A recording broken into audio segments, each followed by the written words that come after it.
Welcome to the Writer Reads Flash Fiction. This is episode 54. Today's story draws some inspiration from the idea that there were lost expeditions and the rumors that I came across when I was studying that Egyptians had once reached the top of Australia.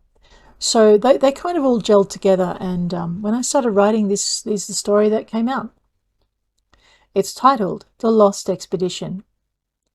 We broke the seal early on November 13th. 2 of the team died in a caustic spray of salty acid, and one was never going to adorn the cover of Australian Scientist again. We had her heli-lifted out as soon as we could carry her to the top of the gorge, which was a shame, given her specialty. We stepped through the carefully checked portal into a passageway whose walls were covered in hieroglyphs. Those first through the door came to a sudden halt and had to be urged into moving further in. But we all stopped once we could see what awaited us. "It's like it was painted yesterday," McCafferty whispered, the beam of his headlamp sweeping across gleaming images of Egyptians sitting beneath gum trees, standing before Ma'at and her scales, fleeing Bevy's crocodile-like form. "It's a shame Sandy isn't here to see it. She spent years training for something like this." Sandy was the one we'd been able to grab when the team had forced the door. We dragged her out, screaming, and washed the spray from her face before too much damage could be done. Only time would tell if we'd saved her eyes.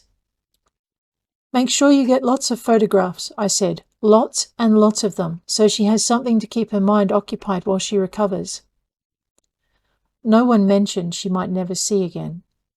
We worked as a team, marking out sections of tunnel each one of us should record, none of us venturing any further until the task was done. Every single one of us cursed when Raphael's voice came over our headsets. "Guys, we've got rain. You need to get out of there now." He didn't need to warn us of the danger of flash flooding. We'd all been in this part of the country long enough to know. We didn't argue, didn't dawdle, and didn't give way to our raging curiosity about what might lie around the corner. Being in the cave wouldn't save us. We got the hell out. It took us 20 minutes to get ourselves in our gear to the platform, and we all held our breath until the engine above roared into life and the winch did its job. Even so, the ground beneath our feet had started trembling before the platform got moving, and the winch only had us 15 feet up when the water roared by below. It passed a foot beneath our feet.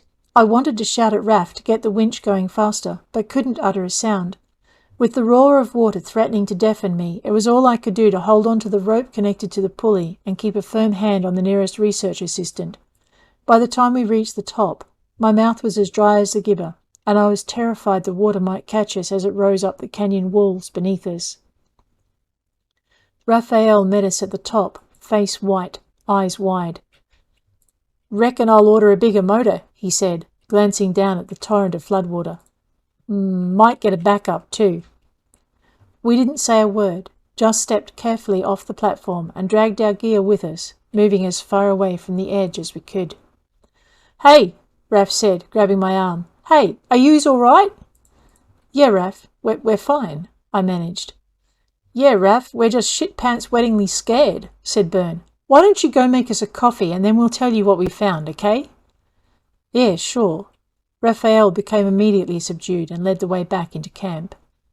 We'd done a bit better than tents. The museum had managed to convince the government it needed a fire track right up to the gully, in case some hiker falls into the gully and hurts himself.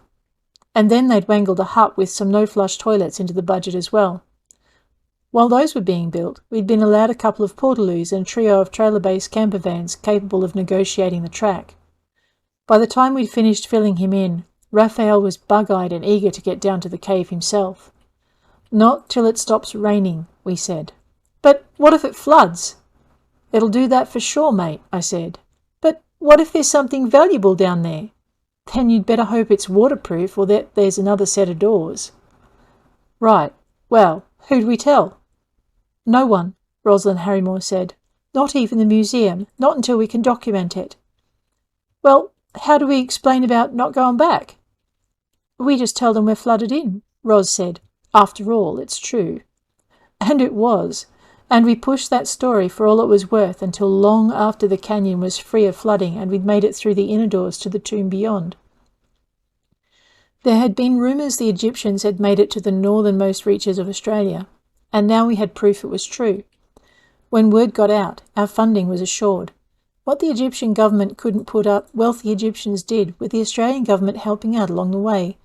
Egypt's lost expedition, they called it.